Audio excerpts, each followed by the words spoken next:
di zaman Nabi itu ada sahabat namanya Ma'is. Nah, sahabat Ma'is ini itu datang kepada Nabi mengakui bahwa dia berzina. Ya Rasul, saya berzina. Ini Nabi nggak langsung percaya, ya. Ya Nabi, ya Rasulullah, saya berzina. Maka Nabi nggak langsung percaya. Kata Nabi, barangkali kamu cuman ngeliat-liat doang kali, bersentuhan doang kali. Udah pulang-pulang. Besokannya Ma'is datang lagi. Ya Rasul, benar saya berzina. Saya sudah hubungan badan ya Rasul. Kata Rasulullah, paling kamu cuma cium-cium. Udah gak usah, pulang-pulang sana pulang. Balik lagi Pak besoknya. Ya Rasul, saya ini telah berzina. Masih ditolak sama Rasul. Kamu paling cuma peluk-peluk doang kali. Udah pulang-pulang. Sampai Rasul menduga jangan-jangan Ma'is ini gila nih. Karena dia tahu hukum orang berzina itu dirajam sampai mati. Ya. Maka Rasulullah kemudian menelusuri rumahnya si Ma'is ini. Ini si Ma'is ini sarap apa kagak? Ini Ma'is ini edan apa kagak? Kata sahabat-sahabatnya, kata tetangganya, enggak ya Rasul. Dia orangnya normal kok. Kenapa emang? Lah dia ngaku sama saya berzina. Besoknya hari keempat datang lagi dia. Nah berarti ini secara hukum 4. Jadi walaupun tanpa ada saksi, dengan pengakuan 4 kali berlaku hukum untuk dia. Ya. Kan gak ada saksi nih, kecuali ada yang menyaksikan dia berzina. Katakan ada si fulan ya, si A sama si B berzina. Maka harus ada 4 orang yang menyaksikan itu supaya si A sama si B ini dihukum rajam, dilemparin batu sampai mati. Kalau nggak ada 4 orang, nah ini nggak bisa. Nah maka pengganti 4 orang ini adalah pengakuan pribadi. Si Ma'is tahu sebab ketika dia berzina nggak ada yang ngeliat. Nah maka orang tersebut kemudian bilang sama Rasul sampai 4 kali. Kata Rasul, kalau memang kamu berzina baik, besok kamu dirajam sampai mati. Kamu tahu kan konsekuensinya? Tahu ya Rasul. Yang penting taubat saya diterima oleh Allah. Nah ini mentalnya sahabat. Beda sama kita kan? Nah, kita mah maksudnya temu mulu. Ya, dia ngakuin. Nah ini setelah dirajam ya. Nah itu ada kasus lagi yang kedua. Sama, kalau ini sekarang perempuan. Jadi di zaman Nabi itu ada 2 kasus orang yang mengaku berzina. Yang tadi laki-laki ya. Ada yang kedua kasus perempuan. Ya, perempuan datang kepada Rasul. Ya Rasul, saya berzina. Kamu paling cuma cium-cium doang kali. Nggak ada buktinya kok. Udah pulang-pulang. Sama sama Rasul gitu. Ini artinya Pak, secara makna tersirat ya. Kalau kita punya aib itu jangan diomongin. Makanya Allah tuh paling benci kalau orang punya aib diomongin. Dulu pernah mabok diomongin, dulu pernah judi diomongin. Karena Rasul sendiri aja nyuruh dia nutup. Sebab konsekuensinya ketika diomongin harus dirajam. Ayo, berani gak?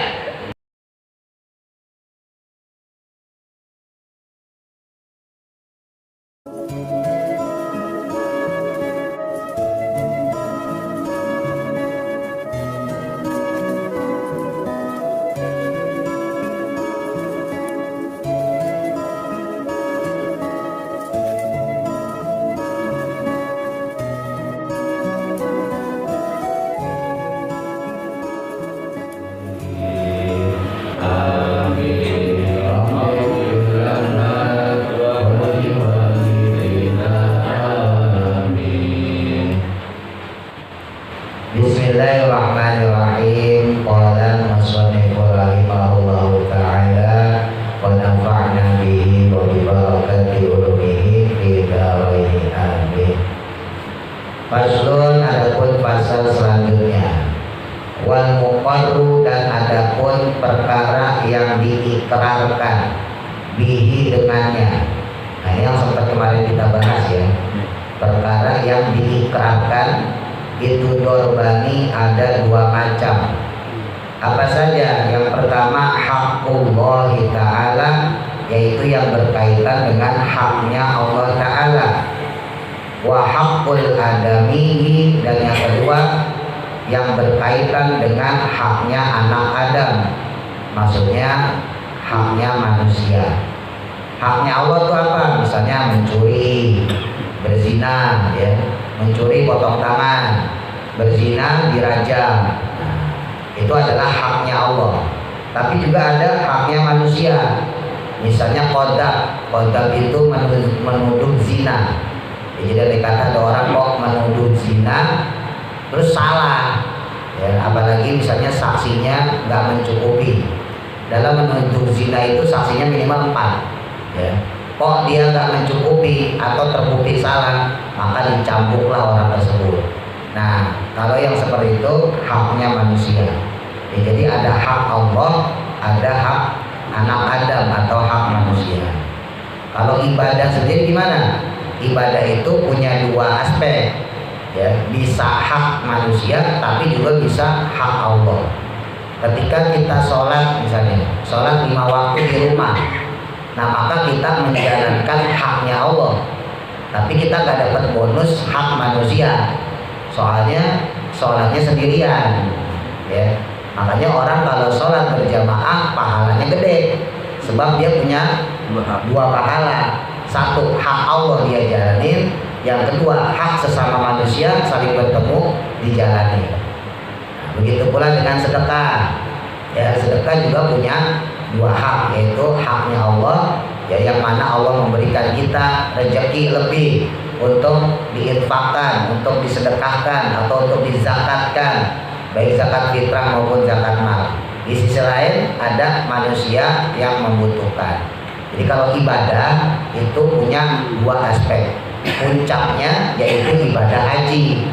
Nah, puncaknya itu adalah ibadah haji. Makanya ibadah haji itu disebutkan dalam rukun Islam manis tato'at ilaihi sabila, bagi mereka-mereka yang mampu untuk melaksanakannya. Ya, berarti kalau nggak mampu ya nggak apa-apa, ya dengan syarat nggak mampu, ya. Kalau nggak mampu nggak apa-apa, tapi buat mereka yang mampu maka wajib dia berangkat haji, sebab itulah puncak hak Allah dan hak manusia. Ya, hak Allahnya yaitu kita tawaf muterin Ka'bah, ya, kita sa'i berada dari kecil, lempar jumroh dan sebagainya. Hak manusianya kita bertemu dengan saudara-saudara kita, ya. Jadi seharusnya orang pulang dari haji itu otaknya makin kebuka. Oh, ternyata Islam itu luas. Sebelumnya dia tahu sholat itu cuma sedekap doang, Allahu Akbar. Nah, ternyata sampai dari sana, oh ternyata ada orang yang nggak sedekap, misalnya mazhab Malik, ya, mazhab Maliki nggak sedekap, Allahu Akbar, dilepas. Oh ternyata Islam itu luas, ya. Nanti ada lagi orang yang sedekapnya di dada, Allahu Akbar, sementara kita sedekapnya di atas pusar, ya, di bawah dada. Nah, ada yang di samping, Allahu Akbar sebelah kanan. Oh ternyata orang itu sholatnya beda-beda, belum terbaca Qur'annya, ya. Nah, jadi puncaknya hablum minallah dan hablum minannas, atau dalam hal ini terkait dengan haknya Allah dan haknya manusia, yaitu ibadah haji. Makanya wajib buat orang yang punya duit berangkat haji. Bahkan dia tanggung-tanggung Nabi ancamannya, orang kok dia punya duit gak mau berangkat haji, silahkan mati dalam keadaan Yahudi atau mati dalam keadaan Nasrani. Jadi kagak bagus dua-duanya, ya. Makanya usahain kalau bisa, ya, kalau kita punya tabungan, ya berangkat daftar. Kalau emang nggak bisa, insya Allah ntar anak kita yang badalin, seandainya gitu, ya. Seandainya kita nggak ada umur, insya Allah ntar anak kita yang badalin. Gak usah khawatir, kita dapat pahalanya. Ya, jadi jangan numpuk-numpuk duit doang. Motor bolak-balik ganti, mobil bolak-balik ganti, rumah bolak-balik dibeli, sampai bini bolak-balik ganti. Itu parah itu, ya. Nah, fahakullah ta'ala, maka adapun haknya Allah, terkait dengan haknya Allah itu yasihu bisa sah apa arujuku, ya rujuk, ya mencabut kembali atau menarik kembali fihi di dalamnya, anil ikrori, dari ikrornya dia, bihi dengan ikrar yang dia sampaikan. Nah, enaknya hak Allah itu dia bisa mencabut, ya. Jadi misalnya ada orang, maaf zaman dulu misalnya masih senang mabok, judi, nah itu kan ada hak Allah yang dilanggar, ya udah tobat. Jadi sebetulnya dalam hal ini bukannya ngegampangin hak Allah loh, bukan, ya, tapi berhubungan dengan Allah itu lebih mudah, ya, daripada berhubungan sama manusia, sebab Allah itu maha pemaaf. Jadi kalau kita punya salah sama Allah, ya udah minta maaf aja, tobat, sholat malam, ya, akuin kesalahan kita, berjanji nggak bakal ngelakuin lagi, selesai itu. Sedangkan wahakul adami, adapun haknya anak Adam, haknya manusia, itu layasihu, tidak sah, rujuk fihi, di dalamnya, anil ikrori, dari ikrornya dia, ya, haknya anak Adam tuh. Tapi wataftakiru, butuh sihatul ikrori, ya, sahnya ikrar tadi, ila salasati syara'it, dengan 3 persyaratan. Jadi kalau untuk ikrarnya anak Adam, maka dia butuh 3 hal. Ada syaratnya. Yang pertama al-bulughu, balik. Yang kedua wal aqlu, dan berakal. Wal ikhtiyaru, dan yang ketiga kemauan sendiri. Jadi bukan dipaksa, ya. Wa in kana, dan jika adanya ikrar tadi dimalin dengan harta, utubiro, yang mana disebutkan atau dibutuhkan fihi, di dalamnya ikrar, ya, untuk mengikrarkan, ya, syartun, suatu syarat, robiun, yang keempat, wahwa, maka adapun syarat yang keempat itu arusdu, yaitu pandai. Nah, terkait untuk harta maka dibutuhkan syarat yang keempat, bukan cuma 3, tapi ada 4 ditambahin, yaitu arusdu, yaitu pandai. Wa idza qara, dan ketika berikrar bimajhulin, dengan perkara yang tidak dijelaskan atau tidak diketahui, perkaranya tidak jelas, ruji'a, maka dikembalikan ilaihi, kepadanya, ya, kepada al-muqar, orang yang berikrar, fi bayanihi, dalam penjelasannya, wa yasihu, dan sah, apa istisna'u, pengecualian, fil ikrori, dalam ikrar, idza wasolahu, jika menyambung, bihi, dengannya. Jadi sah juga pengecualian ikrar jika tersambung dengannya. Nah, ini penting nih, ya. Kemarin sempat saya cerita, ya. Jadi di zaman Nabi itu ada sahabat namanya Ma'iz. Nah, sahabat Ma'iz ini itu datang kepada Nabi mengakui bahwa dia berzina. Ya Rasul, saya berzina. Ini Nabi nggak langsung percaya, ya. Ya Nabi, ya Rasulullah, saya berzina. Maka Nabi nggak langsung percaya. Kata Nabi, barangkali kamu cuman ngeliat-liat doang kali, bersentuhan doang kali. Udah pulang-pulang. Besokannya Ma'iz datang lagi. Ya Rasul, benar saya berzina. Saya sudah hubungan badan, ya Rasul. Kata Rasulullah, paling kamu cuma cium-cium. Udah, gak usah, pulang-pulang sana, pulang. Balik lagi Pak besoknya. Ya Rasul, saya ini telah berzina. Masih ditolak sama Rasul. Kamu paling cuma peluk-peluk doang kali. Udah, pulang-pulang. Sampai Rasul menduga jangan-jangan Ma'iz ini gila nih. Karena dia tahu hukum orang berzina itu dicari rajam sampai mati, ya. Maka Rasulullah kemudian menelusuri rumahnya si Ma'iz ini. Ini si Ma'iz ini sarap apa kagak? Ini Ma'iz ini edan apa kagak? Kata sahabat-sahabatnya, kata tetangganya, enggak ya Rasul, dia orangnya normal kok. Kenapa emang? Lah dia ngaku sama saya berzina. Besoknya hari keempat datang lagi dia. Nah, berarti ini secara hukum 4. Jadi walaupun tanpa ada saksi, dengan pengakuan 4 kali berlaku hukum untuk dia, ya. Kan gak ada saksi nih, kecuali ada yang nyaksiin dia berzina. Katakan ada simpulan, ya, si A sama si B berzina, maka harus ada 4 orang yang menyaksikan itu supaya si A sama si B ini dihukum rajam, dilemparin batu sampai mati.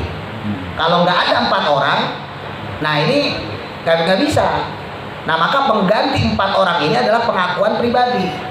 Si Ma'iz tahu, sebab ketika dia berzina nggak ada yang ngeliat. Nah, maka orang tersebut kemudian bilang sama Rasul sampai 4 kali. Kata Rasul, kalau memang kamu berzina, baik, besok kamu dirajam sampai mati. Kamu tahu kan konsekuensinya? Tahu ya Rasul. Yang penting tobat saya diterima oleh Allah. Nah, ini mentalnya sahabat. Beda sama kita kan? Nah, kita mah maksudnya tuh umur. Ya, dia ngakuin. Nah, ini setelah dirajam, ya. Nah, itu ada kasus lagi yang kedua. Sama, kalau ini sekarang perempuan. Jadi di zaman Nabi itu ada 2 kasus orang yang mengaku berzina. Yang tadi laki-laki, ya. Ada yang kedua kasus perempuan. Ya, perempuan datang kepada Rasul. Ya Rasul, saya berzina. Kamu paling cuma cium-cium doang kali. Nggak ada buktinya kok. Udah, pulang-pulang. Sama Rasul gitu, ya. Ini artinya, Pak, secara makna tersirat, ya. Kalau kita punya aib itu jangan diomongin. Makanya Allah tuh paling benci kalau orang punya aib diomongin. Dulu pernah mabok diomongin, dulu pernah judi diomongin. Karena Rasul sendiri aja nyuruh dia nutup. Sebab konsekuensinya ketika diomongin harus dirajam. Ayo, berani gak? Sama kayak Rasul, udah pulang. Nggak lama kemudian bulan depan datang lagi tuh si perempuan tadi. Ya Rasul, saya berzina. Kamu paling cuma cium-cium doang kali. Enggak ya Rasul, berzina beneran. Ini sekarang saya hamil. Loh. Jadi ada bukti ya.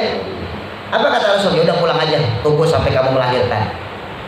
Balik tuh orang. Ini perempuan Pak, kalau dia tahu ibaratnya, ntar kan gue bakal dirajam. Kalau nggak mau pulang, pergi aja sekalian.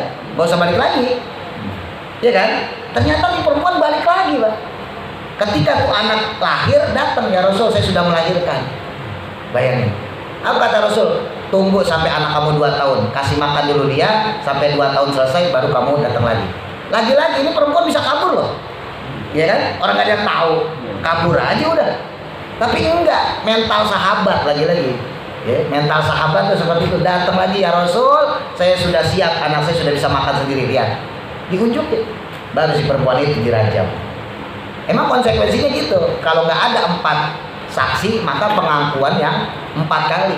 Makanya hati-hati. Dulu pernah mabok, terus dia ngomong, Ustaz saya dulu pernah mabok 1. Ustaz saya dulu pernah mabok 2. Ustaz saya mabok 3. 4 kali wajib dirajam tuh.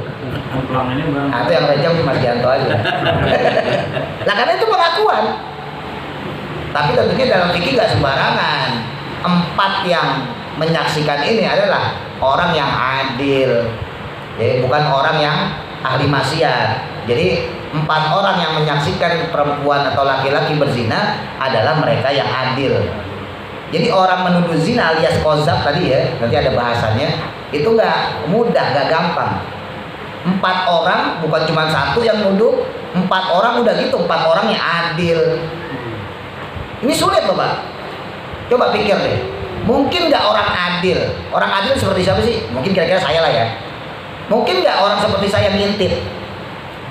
Lah kan supaya tahu ada orang berzina kan ngintip. Ya kan? Lah iya makanya. Coba pikir deh. Jadi Islam itu sangat menutup. Emang benar konsekuensi zina, konsekuensi membunuh itu berat. Tapi nggak semudah itu orang menuduh ya. Nggak semudah itu orang menuduh zina, nggak semudah itu orang menuduh membunuh, nggak semudah itu orang menuduh mencuri, nggak semudah itu. Ya, dalam hal ini misalnya, ketika ada orang menuduh si fulan zina, maka syarat orang tersebut ya harus ada 4 pernyataan, 4 saksi, dan keempat-empatnya adil. Adil itu orang yang dapat dipercaya. Kan nggak mungkin perempuan pelacur maaf berteman dengan orang yang adil, orang yang dipercaya, kan nggak mungkin. Pasti teman-temannya kan belangsak semua. Ya kira-kira begitulah. Makanya walaupun ada hukum seperti itu, tapi agak sulit untuk diterapkan.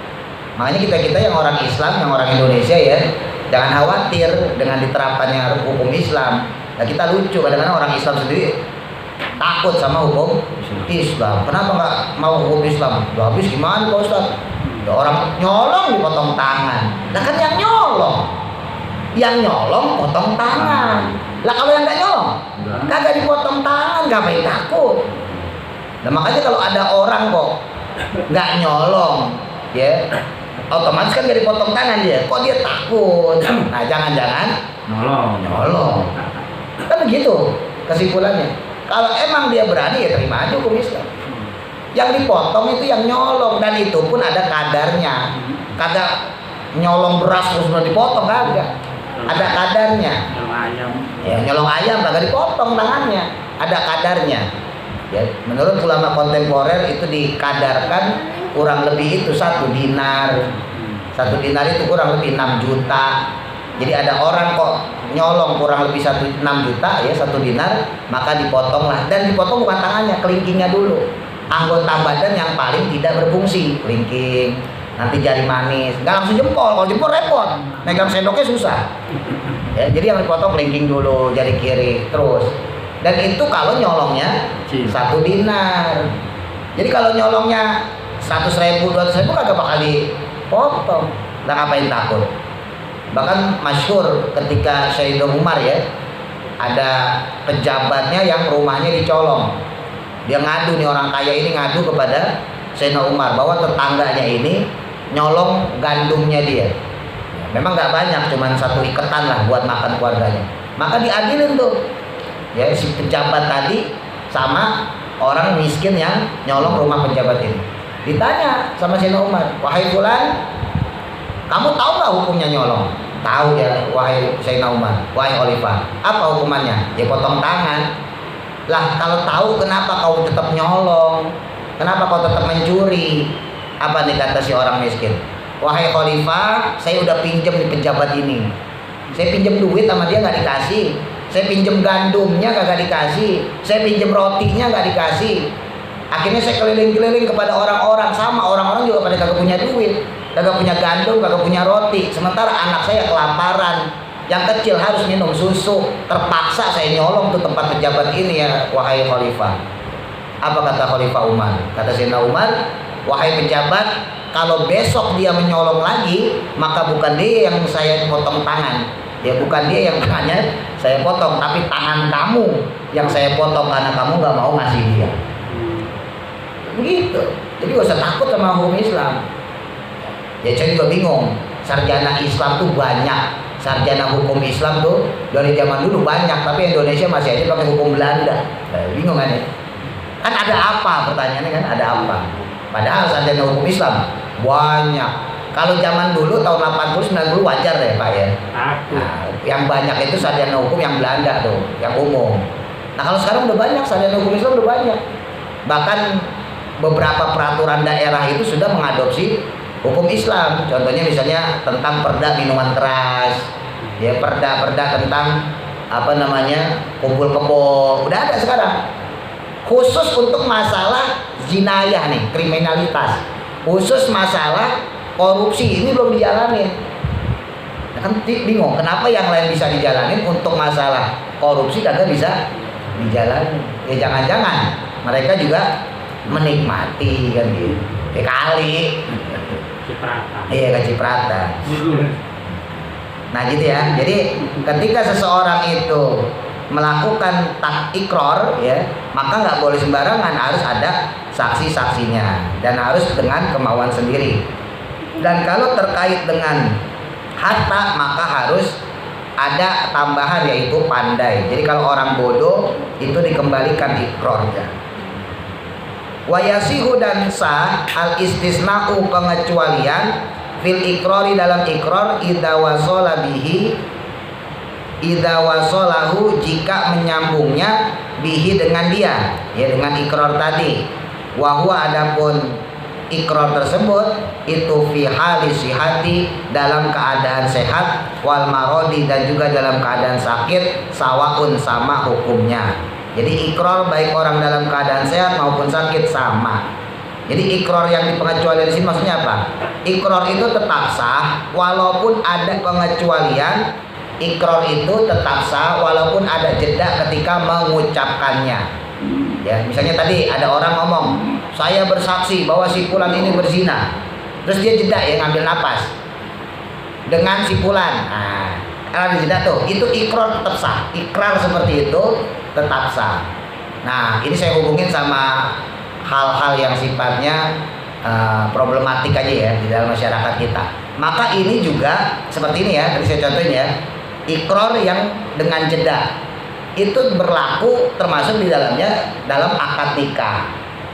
Ini hati-hati nih yang blow-on. Kan ada orang akad nikah satu napas.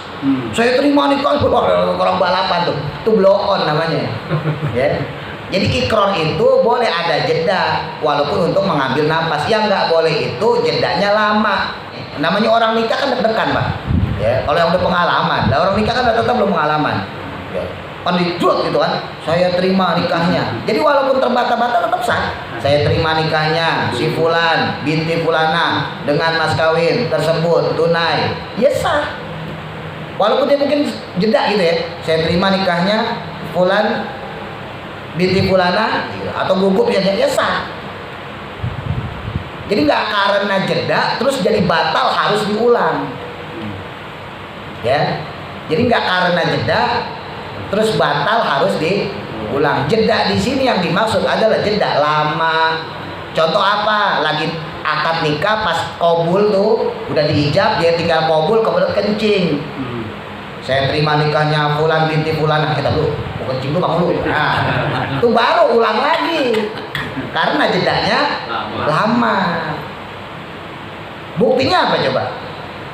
Kalau yang jeda seperti itu, saya terima nikahnya fulan binti fulan dengan mas kawin tersebut tunai, apa buktinya kalau itu sah?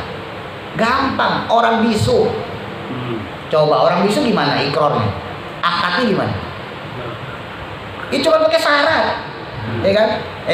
Fulan, ya kan yang bisunya, kamu saya nikahkan dengan putri saya, fulan binti fulana, gitu ya, dengan mas kawin sekian tunai. Dia bisu, mengapa dia? Iya, itu sah. Yang kayak begitu sah, apalagi yang terucap cuma jeda. Makanya saya gak pati setuju sama orang-orang pulang. Ini blok yang blok on siapa? Jadi kadang-kadang kita ya itu dihadapkan dengan fenomena kayak gitu. Wah, lo kayak gitu saya tinggal kadang tuh. Wah, PA semua ya kan. Penghulu-penghulunya berapa kali saya dengar. Jadi jangan dimaksud jeda di sini kalau jedanya lama, ya grogi misalnya gitu tiba-tiba keluar air kencing, wah ulang lagi itu, ya ngompol, nah itu nggak. Kalau cuma jeda berhenti doang, ya nahan napas, ngambil napas ya wajar lah. Apalagi zaman sekarang enak udah ada teksnya kan. Kalau yang tahun 70-an 60-an belum ada teksnya tuh kali. Ya, kalau yang sekarang udah ada teksnya tinggal baca doang. Gitu. Titik ya. Nah jadi untuk ikrar baik yang dalam keadaan sehat maupun sakit dihukumi sama. Titik. Faslun. Pasal selanjutnya, wa kullu ma, dan adapun setiap perkara yumkinu yang dimungkinkan al-intifa'u mengambil manfaat bihi dengannya ma'a baqa'i ainihi beserta utuhnya zatnya, ya, zat barang tersebut, jazat maka boleh i'aratuhu meminjamkannya. Suatu barang yang dimungkinkan untuk pemanfaatannya maka diperbolehkan dipinjamkan. Maka kebalikannya, suatu barang yang tidak ada manfaatnya maka tidak boleh dipinjamkan. Ya, ini bahasan yang sebelumnya tuh. Ada orang misalnya jual beli kutu. Nah, coba. Kutu apa manfaatnya? Jual beli cacing, jual beli jangkrik. Sebetulnya nggak boleh kroto. Kan nggak boleh, bapak-bapak yang doyan burung. Apa solusinya? Bapak masih ingat ya? Supaya jadi halal gimana solusinya? Ganti. Nah, yang kita niatin adalah ganti bayar jasanya. Ini diingat-ingat nih, jangan dilakuin mulu juga. Ya. Sebab kalau kita niatnya beli kroto, beli kutu, beli jangkrik kagak sah. Nah gituan ngapain nih jualin? Ada lagi orang jualan daun buat ikan cupang misalnya gitu. Jual pupuk ke kandang. Nah, jadi yang diniatkan itu adalah jasanya. Jadi ketika kita beli kroto, misalnya kita beli jangkrik, niatin kita mengganti jasa dia mencari kroto itu, mencari cacing, mencari jangkrik itu, bukan membeli binatangnya, karena binatangnya sendiri nggak termasuk dalam hal yang diperbolehkan jual beli. Harus ngucap terhadap pedagang tersebut. Enggak, cukup dalam hati kita aja, cukup dalam hati kita bahwa kita bayarin ini adalah niat untuk membayarin jasanya. Makanya nggak usah ngomong pakai beli cacing, jangan, udah cacing aja, bang cacing, gitu. Nah ini trik lagi nih, ya sama kayak kita pulsa. Dan beli pulsa 100.000, ya yang pulsa 100, bayarnya kan 102. Beli pulsa 50.000, 52 kan gitu kan. Ya udah makanya nggak usah beli pulsa, pulsa aja. Ini trik nih. Jadi ya lagi-lagi ini ngakalin pikir sebetulnya ya. Ngakalin pikir, udah beli pulsa, ya diganti sekarang pulsa 50, pulsa 100, kasihnya 102. Karena ketika pulsanya 100, ya harusnya dibayarnya 100, termasuk token ya. Saya nggak pakai token sih, token gitu juga ya, kurang ya. Nah, kurang. Iya, jangan dibilang beli, udah token pulsa gitu. Kalau tadi tuh proto DP 2.000, udah gitu aja.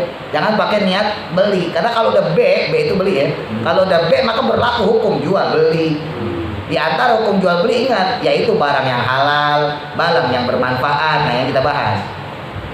Ular, manfaat gak ular? Ular bukan ular. Ular sanca. Kan gak ada manfaatnya ya. Nah makanya yang kayak begitu juga udah nggak sah, nggak bermanfaat, ya nggak halal. Jadi jual belinya juga nggak sah. Bisa nggak diakalin? Wah saya pemanfaatan jasa, nggak bisa. Kalau kayak ular gitu ya, nggak bisa dipakai buat pemanfaatan jasa, kecuali ada hal-hal darurat yang berkaitan dengan kebutuhan terhadap ular. Seandainya ada orang kena AIDS, kena HIV, ya raja singa ya. Nah, terus dokter bilang, wah ini obatnya cuma satu, apa? Ya? Darah ular kobra. Nah, berarti kan darurat, nggak ada lagi. Maka diperbolehkan orang itu membeli dengan bahasa B tadi ya. Dengan bahasa B tadi membeli ular kobra karena mau diambil darahnya. Tapi kalau nggak ada kebutuhan, cuman buat jago-jagoan doang, buat hobi-hobian doang, kagak boleh. Bahkan ular itu termasuk salah satu hewan yang harus dibunuh. Ular, tikus, ya kalajengking, itu kan hewan yang harus dibunuh. Makanya nggak boleh buat kita umat Islam miara, gitu ya. Nah jadi barang yang dimungkinkan untuk diambil manfaatnya, maka dimungkinkan juga untuk dipinjamkan. Idza kanat, jika adanya manafi'uhu, berbagai manfaatnya, asaron, itu asaron berpengaruh. Ya, jadi kalau manfaatnya itu berpengaruh terhadap kebutuhan atau kehidupan kita. Wa tajuzu, dan boleh juga al-ariyatu, meminjam mutlaqatan dengan mutlak, wa muqayyadatan, dan juga dengan pembatasan, bimuddatin, dengan waktu atau masa. Nah, jadi boleh juga kita meminjamkan dengan waktu atau dimutlakin aja, deh bawa aja sampai kamu bosan. Nah, itu boleh. Wahia, adapun yang demikian, kalau kita ariyah meminjamkan tadi, itu madmumatun, menjadi tanggung jawab alal musta'iri, kepada atau atas orang yang meminjam. Jadi kalau udah kita pinjemin, maka tanggung jawab itu beralih kepada orang yang meminjam. Bikimatiha, dengan harganya, yaumatal fiha, pada hari rusaknya barang tersebut. Ini jelas ya. Jadi ada orang kok minjemin barang kepada kita, itu diperbolehkan. Kan kemarin kita bahas minjem dengan jaminan, ya, itu namanya wakalah atau doman. Ada minjem dengan sewa, itu namanya gadai, yang kemarin ya. Nah ini ada yang minjem mutlak, jadi nggak pakai minta duit. Udah pakai jaminan, udah pakai deh motor saya misalnya gitu, baik dengan masa, dengan waktu, maupun secara mutlak. Udah pakai selama bosen, sampai bosen kamu silakan, atau dikasih waktu, ya udah pakai selama 1 bulan. Nah ini minjem yang mutlak. Nah minjem mutlak ini diperbolehkan dengan syarat tadi, sama seperti hukum B, ya, jual beli. Kalau barangnya itu halal, dan kedua kalau barangnya bermanfaat. Artinya kalau ada barang kok nggak halal atau halal tapi tidak bermanfaat, maka tidak boleh dipinjamkan, tidak berlaku hukum pinjam. Karena nanti konsekuensinya ketika barang itu rusak. Ya, kalau barang yang boleh dipinjamkan, ketika barang itu rusak, maka orang yang meminjam wajib ganti. Ya, tapi kalau barang yang tidak halal, kalau barang yang tidak bermanfaat, maka ketika dia rusak tidak ada kewajiban untuk mengganti, karena syarat barang itu saja udah nggak ada. Ya. Kemarin ada yang nanya, gimana kalau ada orang utang dari judi? Nah, coba ini penting nih, ya, seru juga pertanyaannya, cakep tuh.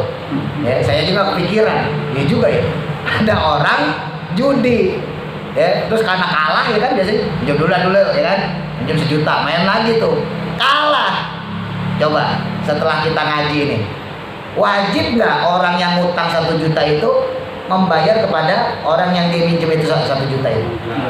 Wajib nggak? Kagak. Tapi ini jangan dipakai nih. Udah tahu ilmunya kayak gini, pakai lagi. Pakai posan nggak perlu digantiin. Jangan dipakai. Itu zaman dulu.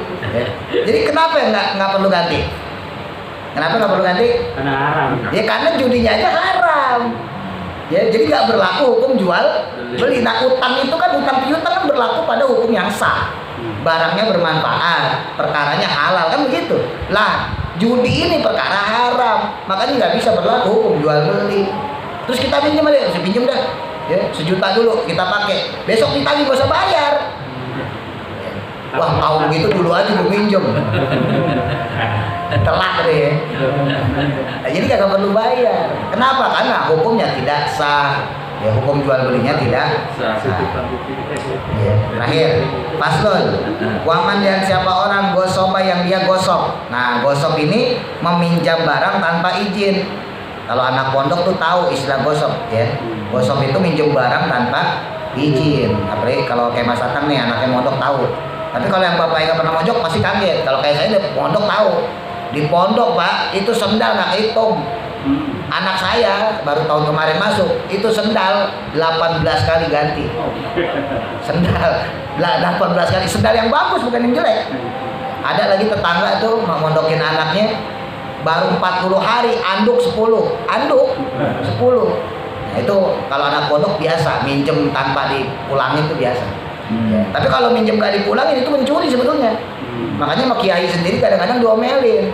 Kalau gosok itu dibalikin. Nah ini kita pulang nih, sendal kita diambil orang misalnya. Ada kalau di masjid tuh ya. Wah ini nggak ada, ada sendal satu, kita pakai pulang dulu. Nah itu namanya gosok. Minjem tanpa sepengetahuan, minjem tanpa izin. Nah namanya gosok. Nah gosok malan akan harta benda li ahadin, untuk atau milik seseorang, lazimahu maka wajib baginya roduhu mengembalikan. Tuh, buat orang yang menggosok barang, menggosok harta, maka wajib bagi dia mengembalikan. Wa arsu nafsihi, dan juga mengganti kekurangannya. Jadi kalau misalnya sendalnya putus, ya gosok sendal, wajib ganti. Cuman kalau anak pondok susah. Kalau anak pondok, oh ya. Kalau kita mungkin kan karena di masyarakat ya, udah ganti dah. Kalau di pondok susah. Karena kadang-kadang yang minjem itu orang kagak punya. Karena saya udah pernah pondok, jadi saya ngalamin, Bang. Kita jangan suzon, karena yang ngambil itu bukan niat nyuri. Emang dia nggak mampu. Dulu kiai saya nyebut itu kalau pondok itu, pesantren itu tuh miniaturnya kehidupan. Ya, namanya miniatur kehidupan, miniaturnya masyarakat. Kan nggak semua orang kaya, Pak. Ya. Ya kayak di masyarakat aja, ada yang miskin, ada yang sedengan, ada yang kaya. Nah sama di pondok pun begitu. Mereka yang nggak mampu, mau nggak mau sendal orang diambil, buku orang diambil. Ya biarin, itu mah dosa buat mereka. Kita niatin aja sedekah. Dulu saya ngasih masukan kepada istri, udah biarin aja. Orang yang ngambil ke orang pasti nggak mampu. Kalau mampu nggak mungkin yang ngambil. Kalau masalah gosok sendiri sebetulnya jangan dikira kiai itu nggak memfatwakan harus dibalikin. Semua kiai pasti mengharamkan. Yang gosok haram, balikin gitu. Cuman faktanya di lapangan, di barangkali terbapak punya anak, punya cucu mondok, nggak usah kaget. Ya susah. Jangankan pesantren yang salah, pesantren modern aja banyak yang kehilangan. Ya, itu yang pertama. Terus yang kedua, wa ujratu mislihi, dan juga memberi upah atau sewa sesuai dengan kadar yang barangnya itu. Tuh. Jadi harus bayar sewa kalau orang gosok. Ini sendal, ada sendal satu dibawa pulang, dibalikin harus bayar. Harusnya orang begitu. Gosok ya, minjem tanpa izin. Kalau izin mah nggak apa-apa. Ini minjem tanpa izin. Fa in talifa, maka jika rusak, dominahu, maka wajib dia menggantinya bimislihi, dengan seumpama atau seukuran barang tersebut. In kana, jika adanya lahu baginya, mislu, ya sepadan, au bikimatihi, atau dengan sesuai harganya. Jadi kalau barang yang nggak ada, ya udah ganti aja dengan yang sesuai harganya. Ilam yakun, jika tidak ada lahu baginya, bagi orang yang menggosok tadi, mislu, padanan atau persamaan ya harga barang tadi, aksaroma, yang paling besar harganya. Jadi diambil yang paling besar harganya. Misalnya ada orang kok punya sendal yang jarang, kayak saya tuh, sendal saya kan sendal bakyat gitu tuh. Jarang orang punya. Udah mau ganti di mana, dimesen dulu. Ya udah dikira-kira aja harganya berapa. Antara 70.000 sampai 100. Ya udah ambil yang 100. Ganti harga 100.000. Itu kalau minjem tanpa izin ya, namanya gosok. Karena yang adanya dia min yaumil gosbi, pada hari penggosokan, ila yaumil talafi, sampai pada hari rusaknya barang tersebut. Aslun wallahu a'lam. Semoga manfaat.